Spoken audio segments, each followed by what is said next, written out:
The inverse square law of light is simply not applicable to anything in space. Flat earthers discovered that the moonlight on the moon's surface would be intensely blinding based on the official numbers of the heliocentric model. The inverse square law of light works like this. If you place a 100 lumen bulb in a floodlight that shines on only 1 square meter of surface, that surface will be lit at 100 lux. However, if you back the floodlight away to shine on 4 square meters, the surface is now lit with 25 lux. The intensity of light is inversely proportional to the square of the distance. This means that as the distance from a light source increases, the intensity of light is equal to a value multiplied by 1 over d squared.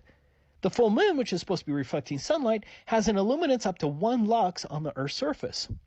Look at this diagram and imagine that the light source is the moon and you're standing on the Earth's surface there on the bottom right corner. Each step higher you go, the moonlight gets more intense.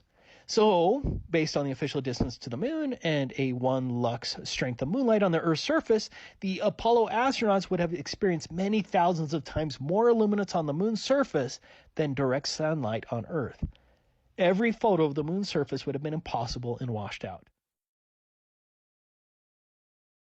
Bit of fun using the inverse square law. How bright would the moon be if you were standing on it? So I'm going to light up a piece of paper with the moon and take a look. So I couldn't find any paper, so I wrote my name on a piece of paper towel.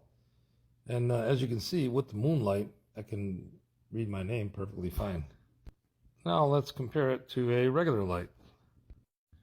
Okay, here's a big building. Let's make it dark in here. Okay, I mounted a 60-watt light bulb to the wall. I use the 60 watter because everybody knows how bright a 60-watt light bulb is. And about 50 feet away, here's what the sheet of paper looks like. Okay, so the moon one is on the right and the regular light bulb is on the left.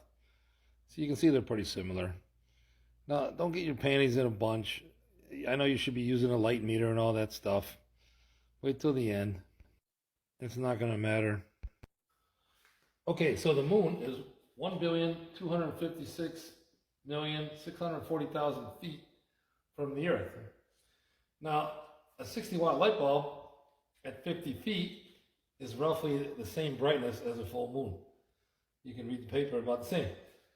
So we're going to use the inverse square law. Okay, so we're going to take 50 times 25 million, and that puts us at 1,250,000, which is pretty close. Now we're going to square this number. So 25 million squared is 625 trillion.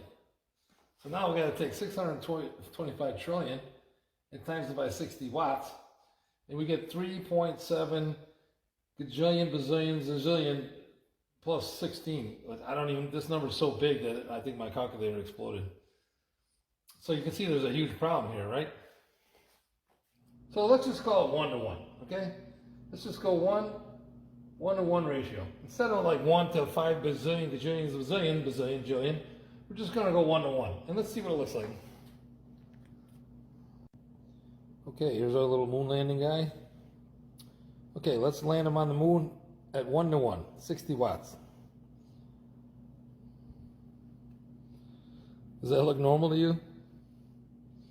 Is that what the moon landing looked like? Come on.